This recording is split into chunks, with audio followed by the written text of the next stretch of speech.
नमस्कार दर्शकों, healthfortnight.com के एक नए एपिसोड में आपका पुनः स्वागत है। और आज हम चर्चा करने जा रहे हैं चिकित्सा जगत में हुई प्रगतियों के बारे में और उससे जुड़ी हुई एक प्रगति जिसको हम IVF के नाम से जानते हैं। यह तकनीक हालांकि वर्षों से मौजूद है, लेकिन इस तकनीक के अंदर बहुत सारे डेवलपमेंट्स हर वर्ष होते जा रहे हैं, जिसकी वजह से अब जो युवा हैं या बड़ी उम्र के लोग भी हैं वह इस तकनीक को उपयोग करके बच्चे पा सकते हैं। और इस प्रक्रिया में उनको बिल्कुल भी पहले के समान जो बहुत सारी तकलीफ़ों से उनको गुजरना पड़ता था वो नहीं बची हैं। और कई कारण ऐसे हैं जिनकी वजह से आज बच्चे नहीं हो पा रहे हैं। और उनमें से एक कारण ये देखा जाता है कि लेट मैरिजेस हो रही हैं, लाइफस्टाइल में बहुत सारे बदलाव आ गए हैं, एनवायरमेंटल बहुत सारे इश्यूज़ हैं जिनकी वजह से भी फर्टिलिटी पर असर पड़ रहा है, चाहे वो मेल फर्टिलिटी हो चाहे फीमेल इनफर्टिलिटी हो। तो ये IVF तकनीक किस तरह से लोगों की मदद कर रही है, इसके बारे में आज जानने के लिए हम मौजूद हुए हैं शहर की जानी मानी IVF विशेषज्ञ डॉक्टर आराधना गुप्ता के साथ। तो आराधना जी, आपका बहुत बहुत स्वागत है।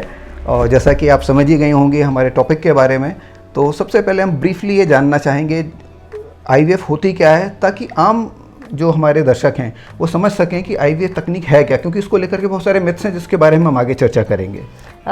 IVF एक बहुत ही उन्नत तकनीक है, मैं ये कहना चाहूँगी। और इसमें जो मेन हमारा IVF मतलब इन विट्रो फर्टिलाइजेशन, यानी कि इन विट्रो मीन्स शरीर के बाहर, एक होता है इन वाइवो मतलब शरीर के अंदर, और एक होता है इन विट्रो मीन्स शरीर के बाहर। तो फर्टिलाइजेशन यानी कि अंडा और शुक्राणु का मिलना, ये शरीर के बाहर हो रहा है। ठीक है, नॉर्मली ये बच्चेदानी होती है, इसमें ये दो ट्यूब होती हैं, ये अंडेदानियाँ होती हैं जिसमें अंडे बनते हैं, और ये बच्चेदानी के अंदर बच्चा तैयार होता है। नॉर्मली क्या होता है कि ये अंडेदानी में अंडा बनता है, जब वो एक ख़ास समय पे वो अंडा पूरा पक जाता है तब वो बाहर निकलता है और इस ट्यूब के द्वारा ले लिया जाता है। ये अंडा यहाँ पे आ जाता है। उस दौरान जब अंदर से शुक्राणु आते हैं नॉर्मल नेचुरल इंटरकोर्स के द्वारा, तो वो शुक्राणु नली के द्वारा अंडे तक पहुँचा दिए जाते हैं और यहाँ पर फर्टिलाइजेशन होता है। तो फर्टिलाइजेशन कहाँ होता है? नली के अंदर, यानी कि शरीर के अंदर। 3-4 दिन में ये बच्चा इतना बड़ा हो जाता है कि वो बच्चेदानी के अंदर इम्प्लांट हो सके या उसके अंदर उसका जीवन बन सके। तो ये ऑटोमेटिकली ट्रांसफ़र होता है इसमें? जी, ये जो ट्यूब होती है, जैसे अपनी आंतें होती है जिसमें संकुचन की प्रक्रिया होती है और खाने को आगे बढ़ाती हैं, उसी तरह से इन ट्यूब में भी इस तरह की पेरिस्टाल्सिस होती है, जिससे ये बने हुए बच्चे को, जिसको कि हम ब्लास्टोसिस्ट कहते हैं, उसको आगे बढ़ाती हैं और उसको बच्चेदानी में ढकेल देती है। जी। बच्चेदानी में ढकेलने के बाद ये बच्चा अपना सही स्थान पाकर वहाँ पे चिपक जाता है। और इस पूरे प्रक्रिया में जब वो 15 दिन निकल जाते हैं तो प्रेगनेंसी टेस्ट पॉजिटिव आ जाता है। जी। बट बहुत सारे लोगों में क्या होता है, नलियाँ ब्लॉक हैं या नलियाँ ख़राब हैं, काम नहीं कर सकती, खुली है बट काम नहीं कर सकती, या फिर अंडे बन तो रहे हैं लेकिन नली में नहीं जा पा रहे हैं, अंडे फटते ही नहीं हैं, फट के बाहर नहीं आ पाते, या पति में शुक्राणु इतने कम है कि वो यहाँ तक पहुँच ही नहीं पाते, या शुक्राणु है ही नहीं। तो ऐसे बहुत सारे कारण होते हैं जिसमें अंडे और शुक्राणु का मिलन नहीं हो पा रहा। तो उस केस में क्या करते हैं हम लोग, एक बहुत ही सिंपल प्रक्रिया के द्वारा अंडे बनाते हैं, सिंपल इंजेक्शन लगाते हैं, उसमें अंडे बनाते हैं, इनमें ढेर सारे अंडे बनाते हैं। नॉर्मली एक ही अंडा बनता है, बट क्योंकि हमें अब बच्चा देना है, तो ये जो आप बता रही हैं अंडे बनाते हैं, तो इस प्रक्रिया में क्या आप प्रोसेस अपनाते हैं? कुछ इंजेक्शंस वगैरह लगाए जाते हैं? बहुत नॉर्मल सा होता है, उसमें कुछ खास नहीं होता। महीने के दूसरे दिन जब अंडे बनने शुरू होते हैं उस दिन हम बुलाते हैं, उस दिन हम लोग देखते हैं कि सब बराबर है, कहीं कुछ कमी नहीं है शरीर में, और हम स्टार्ट कर सकते हैं प्रोसेस। तो वो कैसे सर्टेन करते हैं आपकी शरीर में कोई कमी है कि नहीं? सोनोग्राफी करते हैं हम लोग। उससे पहले काफी सारे इन्वेस्टिगेशन करते हैं जिसमें हम और सारे कारण ठीक कर लेते हैं, रूल आउट कर देते हैं। प्रॉब्लम है तो दवाई देके ठीक कर देते हैं। जब वो सारे प्रॉब्लम्स हट जाती हैं तब फिर हम लोग स्टार्ट करते हैं, और पीरियड के सेकंड डे एक बार दोबारा अल्ट्रासाउंड करके देखते हैं कि सब कुछ ठीक है, हम स्टार्ट कर सकते हैं। उस दिन हम लोग ये भी देखते हैं कि कितने अंडे, कैसे क्या है, अंडे दानियाँ वगैरह कैसी सब स्वस्थ है। फिर हम इनको डिसाइड करते हैं कि किस मरीज की आयु के हिसाब से कितना अंडे हैं, उस हिसाब से कोई दूसरी बीमारी पुरानी कुछ है तो उस हिसाब से उसका डिसाइड करते हैं कि कितने इंजेक्शन किस डोज में लगने हैं। नॉर्मली 8 से 10 दिन इंजेक्शन लगते हैं, डेली आपको इंजेक्शन लगवाने आना होता है, तो रोज़ एक इंजेक्शन लगेगा और वो धीरे धीरे करके अंडे बनने शुरू होते हैं। नेचुरली क्या होता है, जो आप इंजेक्शंस लगाते हैं वो अंडे प्रोड्यूस करने के लिए? इंजेक्शन लगाने का हमारा पर्पस अंडा प्रोड्यूस तो होता ही है, वो तो एक नेचुरली भी हर महीने अंडा बनेगा, लेकिन हर महीने एक ही अंडा बनेगा। अब वो एक अंडा में बच्चा बनेगा कि नहीं बनेगा, है ना, ये कुछ नहीं कह सकते। इसलिए हम क्या करते हैं कि नॉर्मली 8-10 अंडे दोनों अंडेदानियों में दिखने शुरू होते हैं, जिनमें से फाइनली एक ही अंडा ग्रो करता है नेचुरली। हम उन सभी अंडों को ग्रो करने की कोशिश करते हैं जिससे कि अपने को नंबर ऑफ एग्स ज़्यादा मिले, क्योंकि एक नॉर्मल औरत में मान के चलिए कि सिर्फ 30% अंडे होते हैं जो कि काम के होते हैं या जो आगे जाके पूरा 9 महीने का बच्चा बनाते हैं। बाकी अंडे उतने अच्छे नहीं होते और वो मर जाते हैं या फिर उनमें बच्चा नहीं बनता। सिमिलरली शुक्राणुओं में भी ऐसी होता है, सारे शुक्राणु अच्छे हों ऐसा कोई ज़रूरी नहीं है, ठीक है। तो हम लोग इसलिए सारे ही अंडे ग्रो करते हैं, जितने ज़्यादा अपने को अंडे मिल जाते हैं तो उसमें बच्चा आने की संभावना बढ़ जाती है। तो नॉर्मली हम कोशिश करते हैं 8 से 10 अपने को अंडे मिल जाएं, उतने काफ़ी होते हैं। तो उसके लिए हमें इंजेक्शन लगाने होते हैं कि हम ज़्यादा से ज़्यादा अंडा मिल सके अपने को। तो इसको हम कहते हैं सुपर ओव्यूलेशन। तो सुपर ओव्यूलेशन करते हैं, नॉर्मल इज ओव्यूलेशन या सुपर ओव्यूलेशन। तो जब वो अंडे पूरे बन के तैयार हो जाते हैं, जिसमें से 8 से 10 दिन लगते हैं, तब हम पेशेंट को एडमिट करते हैं और एक सिंपल नीडल होती है, नीडल से जैसे अपन अल्ट्रासाउंड करते हैं अंदर से, उसी में नीडल फिट करके उस नीडल से सक करके हम सारे अंडे निकाल लेते हैं। ये जो प्रक्रिया आप करती हैं सक करने की, तो ये आप होश में करते हैं या इसके लिए आप ओटी में लेना होता है? होश में भी की जा सकती है सिंपल लोकल एनेस्थीसिया देके, बट ज़्यादातर औरतें बहुत डरती हैं, उनको लगता है कि पता नहीं क्या हो रहा है, तो इसलिए हम लोग उनको सुला देते हैं सिंपल। तो सिंपल सुलाना होता है, बहुत ही शॉर्ट जीए जिसको हम लोग कहते हैं वो देते हैं, जो कि 10-15 मिनट का होता है और तुरंत ही होश आ जाता है पेशेंट को। तो इसलिए पेशेंट को एडमिट होने का कोई काम नहीं होता, 1-2 घंटे बाद छुट्टी हो जाती है, घर चले जाते हैं। तो कोई टाँका चीरा नहीं है, सिंपल एक नीडल प्रिक होती है, उससे सक करके हम अंडे सारे निकाल के लैब में दे देते हैं और उसी दिन पति से भी शुक्राणु का एक सैंपल ले लेते हैं, ठीक है। उन अंडों में हम लोग शुक्राणु मिलाते हैं तो और उससे फिर बच्चा तैयार करके उस मिला के और हम अपने लैब में एक आर्टिफिशियल बच्चेदानी या इंक्यूबेटर जिसको हम लोग कहते हैं उसमें रख देते हैं, जिसका कि इंटरनल एनवायरनमेंट काफ़ी कुछ मरीज के माँ के बच्चेदानी जैसा रहता है।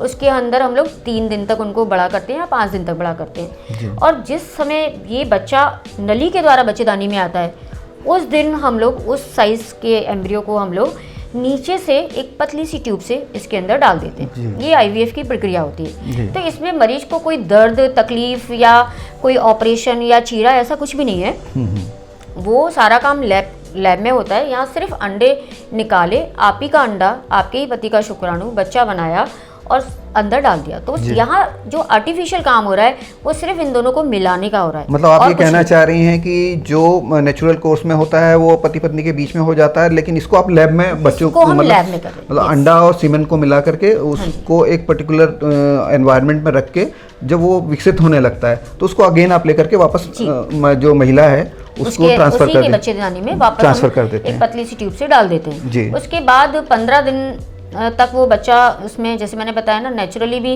15 दिन के बाद ही अपनी टेस्ट रिपोर्ट आती है। सिमिलरली यहाँ भी हम 15 दिन बाद ही चेक करते हैं कि बच्चा जम गया कि नहीं। तो ये जो 15 दिन है उसमें आप क्या बेड रेस्ट सजेस्ट करती हैं या अपने रूटीन काम महिलाएं कर सकती हैं? बिल्कुल सारे रूटीन काम करते हैं। हमारे यहाँ बहुत सारे डॉक्टर्स, इंजीनियर्स, एमएनसी वर्कर, ये सारे लोग होते हैं, टीचर्स वगैरह, वो सब अपना सारा काम करते रहते हैं, क्योंकि एक बार ही बच्चा अंदर चला जाता है तो फिर वो ऐसे बाहर नहीं आता। वो बहुत ही कम जो है फ्लूइड के साथ अंदर डाला जाता है, तो वो अंदर कहीं ना कहीं सेट हो ही जाता है। 10 से 15 मिनट पलंग वहीं पे लेटा रहना होता है जिस टेबल पे हम लोग डालते हैं। मतलब जो ओनली बेड रेस्ट है वो 15 मिनट का है, वो भी हॉस्पिटल में है और वो भी प्रोसेस के 15 मिनट डालने के बाद हम लोग 15 मिनट वहीं लेटाते हैं। उसके बाद हम पेशेंट को घर भेज देते हैं। उसके बाद वो अपने नॉर्मल अपने जो भी उनका है वो सब कर सकते हैं। सिर्फ उनको कोई भी एक्स्ट्रा कोई वजन वाला काम या एक्स्ट्रा एक्सरसाइज या ये सब नहीं करना है। बाकी अपना वॉकिंग वगैरह जो भी अपना रेगुलर वो करते रहते हैं वो सब कर सकते हैं। और इसमें डाइट के बारे में मैं जानना चाहूँगा, ये कहा जाता है कि लहसुन नहीं खाइए या बहुत तीखी चीज़ें ना खाइए या मीठा बहुत मत खाइए, ऐसा कुछ मिथ है क्या है जिनके बारे में आप कुछ बताना चाहेंगी दर्शकों को? देखिए, क्या नहीं खाना और क्या खाना है वो सिंपल जो हम प्रेगनेंसी में एडवाइस करते हैं उसी तरह का रहता है, क्योंकि हमने अब बच्चा डाल दिया है तो हम यही एक्सपेक्ट करते हैं कि पेशेंट प्रेग्नेंट होगा। तो जो हम प्रेगनेंसी में हिदायत देते हैं पेशेंट को, सेम हिदायत हम यहाँ देते हैं कि जैसे कि आपको कच्चा पपीता वगैरह इस टाइप की चीज़ें नहीं लेना है। बाकी मसाले वगैरह कम खाना का एक रीज़न ये भी होता है कि जो बाद में जो दवाइयाँ देते हैं बच्चे को टिकाने के लिए, उनकी वजह से कभी कभी पेशेंट को एसिडिटी हो सकती है, तो वो सब ना हो तो वो मसालेदार चीज़ें ना खाएं, शरीर को ठंडा रखें, खूब पानी पिएं, अपने को ठंडा रखें। ये बस इतना ही है और कुछ ऐसा बहुत स्पेशल कुछ नहीं होता। कि आपको कुछ स्पेशल खाना है या स्पेशल खाने से आपको तुरंत बच्चा आएगा, ऐसा नहीं होता। मुझे लगता है मेंटल स्ट्रेस ना रखें, ये सबसे इम्पोर्टेंट है। तो उसके लिए आपने सलाह भी दी कि अगर आप काम में लग जाएंगे अपने ऑफिस के काम में या रूटीन काम जो करते हैं, तो आपका दिमाग वहाँ नहीं जाएगा। हम पेशेंट को यही कहते हैं कि अगर आपको वर्क प्लेस पे खुशी मिलती है तो आप अपना काम पे जाते रहिए, अगर आपको लगता है नहीं मैं छुट्टी लेने से ज्यादा खुश रहूंगी तो आप छुट्टी लेके घर पे रहिए। जी जी, ये आपकी मर्जी है, जहाँ आपको वैसे यूजुअली ये देखा जाता है कि जब आप घर में होते हैं और खाली दिमाग होता है तो सोच बहुत आती है आपके दिमाग में कि पता नहीं क्या होगा, कैसे होगा, तरह तरह की बातें आपके दिमाग में आती हैं। तो मैं समझता हूँ कि जो आपकी एडवाइस है कि भाई तुरंत आप काम से लग जाइए, तो उससे जब व्यस्त हो जाते हैं तो आपका बहुत सारा समय ऑफिस में या जो भी आप प्रोफेशन से जुड़े हुए हैं उसमें चला जाता है, तो वो सोचने के लिए आपको कम समय मिलता है और 15 दिन आपके बड़े जल्दी बीत जाते हैं। तो 15 दिन बाद आप टेस्ट लेती हैं और पता करती हैं कि ये आपने जो ट्रांसफ़र किया है वो सक्सेसफुल है या नहीं है। हाँ, तो 15 दिन बाद एक ब्लड टेस्ट कराते हैं, क्योंकि ब्लड में सबसे पहले पता चलता है कि प्रेगनेंसी आ गई है। तो हम लोग एक ब्लड टेस्ट कराते हैं, उस ब्लड टेस्ट की वैल्यू अगर अच्छी आती है तो फिर हम वो दवाइयाँ जो बच्चा टिकाने की होती है उनको कुछ दवाइयों को कंटिन्यू कर लेते हैं और पेशेंट का फर्दर फिर जो भी आगे उनको करना है वो एडवाइस देके भेज देते हैं और फिर आगे जैसे एक नेचुरल नॉर्मल प्रेगनेंसी में होता है वैसे ही फॉलो करना रहता है। तो अब इसके बाद ये प्रश्न आता है कि जो आपने बताया कि ये प्रोसेस तो पूरा आपने बता दिया, इसमें हम ये जानना चाहेंगे कि बहुत सारे लोग इसमें एलिजिबल होते होंगे, इस प्रोसेस को अपनाने के बहुत सारे ऐसे होते होंगे जो इनएलिजिबल हैं, तो आप उन कैटेगरीज के बारे में थोड़ा हमें बताएं ताकि ये क्लैरिटी लोगों को मिल सके, हमारे दर्शकों को मिल सके कि वाकई उनको ये आईवीएफ में जाना चाहिए या नहीं जाना चाहिए। देखिए, अब क्या है कि एक लॉ आ चुका है, ART लॉ जिसको हम लोग कहते हैं, और ART लॉ के अनुसार ही हमें चलना है। तो उन्होंने भी काफ़ी कैटेगरीज रखी हैं, जैसे एज वाली और भी जैसे सिंगल मदर, सिंगल फादर, तो अब उधर भी काफ़ी कैटेगरीज आ गई। तो पहले तो हमें लॉ के हिसाब से देखना होता है कि हमारा पेशेंट एलिजिबल है कि नहीं। बाकी उसका शारीरिक क्षमता, मानसिक क्षमता, ये बाद में आते हैं। तो सबसे पहले लॉ का क्या है कि लॉ ने क्लियर कट एक एज अपनी लिमिट डिफाइन की हुई है। 50 साल या 50 साल से ऊपर की लेडी, 55 साल या 55 साल से ऊपर के पुरुष, तो इन दो के ऊपर वालों को हमें आईवीएफ नहीं करना है, या किसी भी तरह का हमें इनफर्टिलिटी का ट्रीटमेंट नहीं करना, कोई असिस्टेड ट्रीटमेंट नहीं करना है। नेचुरली प्रेग्नेंट हो जाए कोई दिक्कत नहीं है, बट हमें कोई असिस्टेड उनको इलाज नहीं करना, IUI या IVF नहीं करना। तो बेसिकली इसलिए हमें सबसे पहले देखना होता है कि उनकी उम्र इस कैटेगरी में ना हो।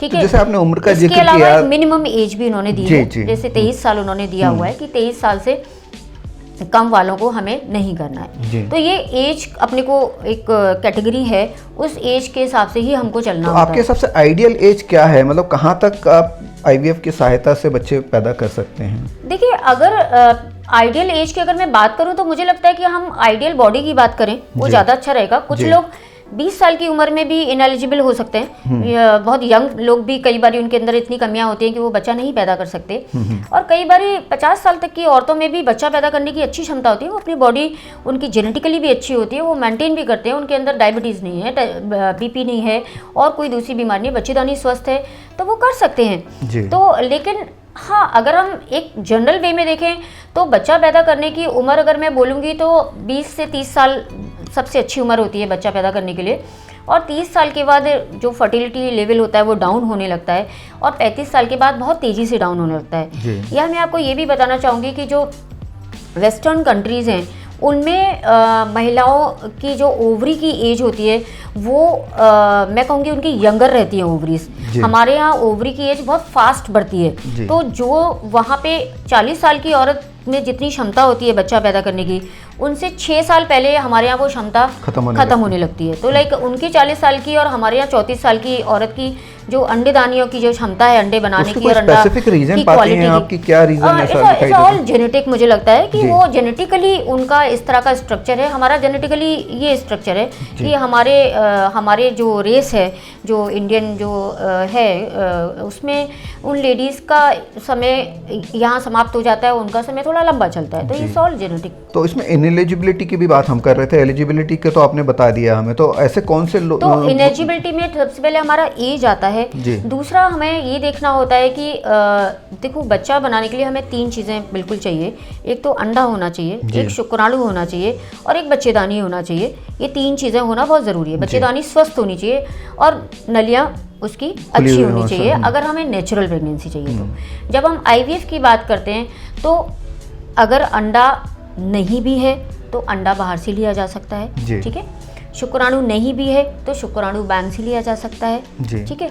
और अगर बच्चेदानी नहीं भी है तो हम सरोगेसी के द्वारा, जिसको रेंटेड वूम हम बोलेंगे, जी। तो सरोगेसी के द्वारा हम अंडा और शुक्राणु मिला के उस बच्चेदानी में जी, डाल काफी के सारे बच्चा फिल्म कर सकते एक्टर्स हैं। और एक्ट्रेसेस बिल्कुल, का तो इसलिए जिक्र आता है इसको इलिजिबिलिटी लेकर वाला के मुझे कि लगता है कि अब वो क्वेश्चन खत्म हो चुका है। इलिजिबिलिटी अब जो भी है वो लॉ के अनुसार है, हम तो चाहे जब बच्चा देने को तैयार हैं क्योंकि साइंस इतना एडवांस हो चुकी है। नहीं, फिर भी आप कि मेडिकल रीजंस भी होते हैं कुछ जिनकी वजह से मैंने वही बोला, देखिए मेडिकल रीजन में क्या होगा, आप कोई लेडी मेडिकली इतनी अनफिट है, उसको कोई ऐसी बीमारी है कि वो अगर प्रेग्नेंट होगी तो उसकी जान को खतरा है, सरोगेसी यूज करो ना। जी जी जी। आप सरोगेट यूज करो, आप समझे ना। यहाँ पे आईवीएफ का यही सबसे बड़ा फायदा है कि हमारे पास हर चीज का रिप्लेसमेंट है जी। और अब तो साइंस इतनी एडवांस हो गई है कि मे बी अगले 4-5 साल में आर्टिफिशियल बच्चेदानी पूरी आने लगे। आप अपने बच्चे को खुद बढ़ते हुए देखोगे बच्चेदानी में कि हमारा बच्चा मतलब जो आप ऐसे बढ़ अभी रहा है। टेस्ट ट्यूब की बात करते हैं वो शायद आने वाले समय में वाकई में आप टेस्ट ट्यूब में देख जिसको कि सकेंगे हम कि एक्सोजेनेसिस कहते हैं। आप एक कंटेनर जैसा आप मान के चलिए जिसके अंदर आपका बच्चा बढ़ेगा और आप देख सकोगे कि मतलब ट्रांसपेरेंट होगा वो, जिसमें आप बेसिकली सरोगेसी पे बहुत क्वेश्चंस हैं। गवर्नमेंट भी सरोगेसी को लेके बड़ी स्ट्रिक्ट है। उनको कहीं ना कहीं लगता है कि ये एक्सटॉर्शन होता है सरोगेट का इन सब चीज़ों के लिए। तो एक बार ये आर्टिफिशियल बच्चेदानी आ जाएगी तो सरोगेसी का काम ही खत्म हो जाएगा। तो फिर ये और आसान हो जाएगा। तो जी डॉक्टर साहिबा, आपने बहुत अच्छी जानकारी दी और बहुत सारे हमारे जो दर्शक हैं उनके पास ऐसे बहुत सारे प्रश्न होते हैं आईवीएफ को लेकर के, जिनको लेकर के उनके दिमाग में मतलब बहुत सारे चीज़ें ऐसी रहती हैं कि उनको स्पष्ट नहीं रहती हैं। उनको लगता है कि आईवीएफ के बारे में सुना तो है, समझा है, लेकिन कई बार उनको क्लैरिटी नहीं होती है चीज़ों की और उसकी वजह से बहुत सारी मिथ्स पैदा होते हैं और कई मिथ्स ऐसे होते हैं जिनका कोई भी आधार नहीं होता।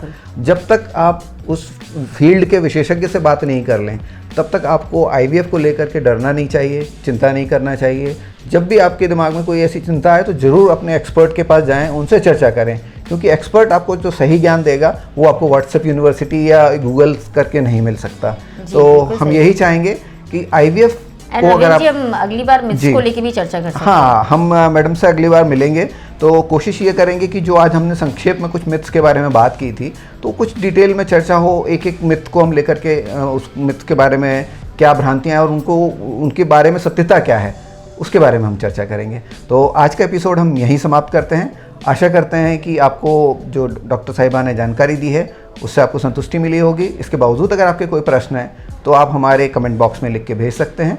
हम अगली मुलाकात में आपके प्रश्नों के उत्तर लेने की कोशिश करेंगे। बहुत बहुत धन्यवाद। Thank you ma'am. नमस्कार।